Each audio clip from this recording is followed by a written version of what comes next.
తెలంగాణలో పలువురు ఐపీఎస్లను ప్రభుత్వం బదిలీ చేసింది. ఈ మేరకు ప్రభుత్వ ప్రధాన కార్యదర్శి రామకృష్ణరావు ఉత్తర్వులు జారీ చేశారు.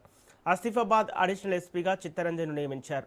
సంగారెడ్డి అడిషనల్ ఎస్పీగా చైతన్యరెడ్డి, జగిత్యాల అడిషనల్ ఎస్పీగా పండరి చేతన్, మెదక్ జిల్లా అదనపు ఎస్పీగా విక్రాంత్ కుమార్ సింగ్, నిజామాబాద్ అదనపు డీసీపీగా శుభం ప్రకాష్, వనపర్తి అడిషనల్ ఎస్పీగా రాజేష్ మీనా, ఆదిలాబాద్ అడిషనల్ ఎస్పీగా మౌనిక, నిర్మల్ జిల్లా బైన్సా ఏఎస్పీగా సాయి కిరణ్, ఉట్నూరు ఏఎస్పీగా రుత్విక్ సాయి నియమితులయ్యారు.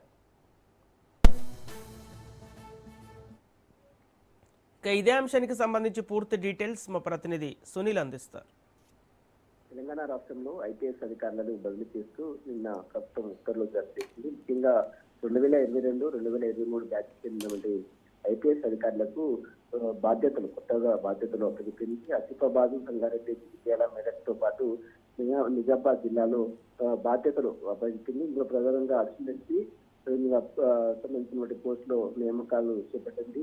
ఇక అదనపు ఎస్పీగా ఆసిఫాబాద్ అడిషనల్ ఎస్పీగా చిత్తరంజన్ ని నియమించింది. అదేవిధంగా సంగారెడ్డి అడిషనల్ ఎస్పీగా అడ్మిన్ డొక్కా చైతన్యరెడ్డి, అదేవిధంగా జగిత్యాల అడిషనల్ ఎస్పీగా చేతన్ నితిన్ ని, అదేవిధంగా మెదక్ అడిషనల్ ఎస్పీగా విక్రాంత్ కుమార్ సింగ్ ని, అదేవిధంగా నిజామాబాద్ అడిషనల్ ఎస్పీగా అదనపు డీసీపీగా శుభం ప్రకాష్ ని, అదేవిధంగా అడిషనల్ ఎస్పీ ఈ వనపర్తికి రాజేష్ మీనాని, అదేవిధంగా ఆదిలాబాద్ కు మౌనికని, అదేవిధంగా బైన్స్ సంబంధించిన సాయి కిరణ్ ని, పుత్తూరుకు సాయి కొట్టని, ఈ మొత్తం దాదాపు వీరందరినీ కూడా బదిలీ చేస్తూ నిన్న కొత్తగా బాధ్యతలు అప్పగిస్తూ ప్రభుత్వం దాదాపు 9 మందికి బాధ్యతలు అప్పగిస్తూ ప్రభుత్వం ఉత్తర్వులు కూడా జారీ చేసింది. తక్షణం మీరందరూ కూడా విధుల్లో చేరేందుకు కూడా ప్రభుత్వం ఉత్తర్వులు జారీ చేసింది.